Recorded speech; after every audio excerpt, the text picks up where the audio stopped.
Hello, how are you? I am under the water. Hi, nhóm again. Chẳng cái thà bắt một riêng vui thì ấy.ហើយអ្នកមើលមានដឹងខ្ញុំអត់អរគុណខ្លាំងមែនទែនសម្រាប់ 1K Subscribe ចឹងគឺថាសប្បាយចិត្តខ្លាំងមែនទែនខ្ញុំចង់ខ្លាចទៅជាអ្នកវិយុទ្ធដារដ៏ខ្លាំងមួយនៅក្នុង Minecraft ក៏ប៉ុន្តែខ្ញុំមិនដឹងថាខ្ញុំទៅហាត់មិនដើម្បីឲ្យខ្ញុំខ្លាចទៅជាអ្នកវិយុទ្ធដារដ៏ខ្លាំងទេខ្ញុំព្យាយាមមកហាត់ជាមួយនឹង combo ដារច្រើនមែនទែនមើលទៅវាដូចជាមិនទាន់គ្រប់គ្រាន់ទេហើយខ្ញុំមិនដឹងថាខ្ញុំគួរតែធ្វើម៉េចដើម្បីឲ្យខ្ញុំខ្លាចទៅជាអ្នកវិយុទ្ធដារដ៏ខ្លាំងមួយទេក៏ប៉ុន្តែគឺខ្ញុំបានរកឃើញជាមួយនឹង player មួយដែលមានឈ្មោះថា Gropia ចឹងគឺគាត់បានប្រាប់ជាមួយនឹង technique ល្អៗមែនទែនសម្រាប់ខ្ញុំហើយគាត់ក៏បានខ្លាចទៅជា master របស់ខ្ញុំព្រោះធម្មតានៅពេលដែលយើងចេះប្រើតែ combo របស់អាវុធគឺវាអត់ទាន់គ្រប់គ្រាន់ទេយើងត្រូវមានequipment ដើម្បីជំនួយទៀតណាព្រោះអាវុធមួយគឺវាតែមាន combo របស់វាមួយដូចមេសគឺយើងត្រូវការ win charge ដើម្បីជំនួយឲ្យយើងអាចដំ enemy អញ្ចឹងចំពោះដាវក៏ដូចគ្នាដែរគឺវាតែត្រូវការរបស់មកជំនួយដើម្បីឲ្យយើងងាយស្រួលក្នុងការប្រយុទ្ធជាមួយសត្រូវរបស់យើង Cobweb គឺយើងប្រើសម្រាប់ដាក់ចាប់ជើងរបស់គេ Enper សម្រាប់កិច្ចចេញដើម្បី heal ឈាមរបស់យើងពេល low អញ្ចឹងទៅហើយមួយទៀតគឺ Totem គឺសំខាន់មែនតើតែពេលដែលយើងប្រើដាវគឺយើងប្រើ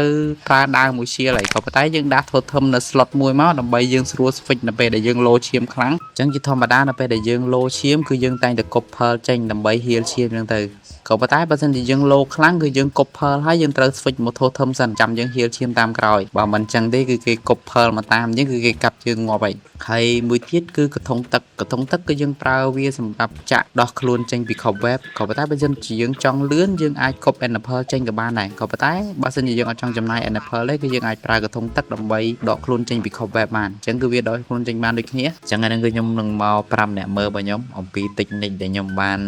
ហាត់អញ្ចឹងចំពោះដាវគឺវាមាន movement ច្រើនក្នុងការកាប់ឬក៏របៀបដើររបៀបរត់អីចឹងទៅអញ្ចឹងចំពោះ spring hit ក៏វាមាន movement ច្រើនមាន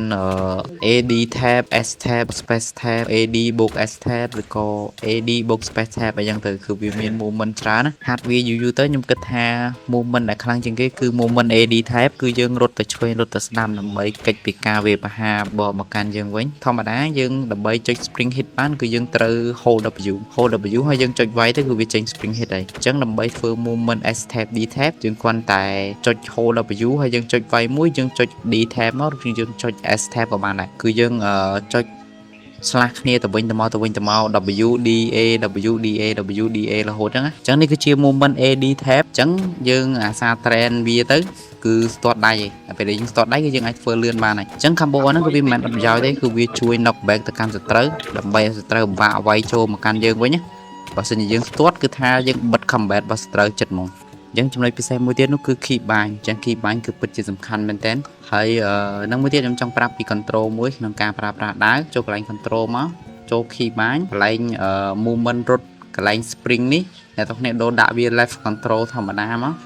តាំងមុនគឺខ្ញុំដូរវាដាក់ W អញ្ចឹងនៅពេលដែលខ្ញុំចុច W ទៅគឺវារត់ auto មកគឺយើងមិនបាច់ចុច control ទេក៏ប៉ុន្តែ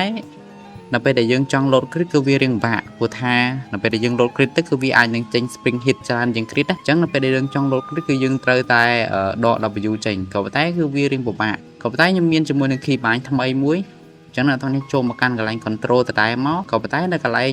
spring នេះនៅក្រោមពាក្យ key bind នេះអ្នកទាំងគ្នាដូរវាពី hold មក toggle មកអញ្ចឹង hold ហ្នឹងមិនហើយ toggle ហ្នឹងមិនអញ្ចឹង hold ហ្នឹងនៅពេលដែលយើងចុចស្កត់ជាប់នៅលើ control ហើយយើងចុច W គឺយើងនឹងរត់បើសិនជាយើងបលែ control ហ្នឹងវិញវានឹងដើរធម្មតាក៏ប៉ុន្តែបើសិនជាយើងដូរវាមក toggle បើសិនជាយើងចង់រត់គឺយើងចុច control តែម្ដងមកគឺវារត់រហូតហើយយើងចុច W មកគឺវារត់រហូតហើយចង់ដើរវិញយើងចុច control ម្ដងទៀតមកយើងចុច W ទៅគឺវាដើរធម្មតាហើយអញ្ចឹងនៅពេលដែលយើងចង់ប្រើ spring hit យើងគ្រាន់តែចុច control ម្ដងមកក៏ប៉ុន្តែបើសិនជាយើងចង់ load crit លើ enemy ពេញមកយើងអាចចុច control ម្ដងទៀតមកអញ្ចឹងគឺវាដើរធម្មតាហើយអញ្ចឹងនៅពេលដែលដើរធម្មតាគឺងាយស្រួលក្នុងការធ្វើ crit មែនតើគឺវាអត់ងាយផ្លាត់ទេ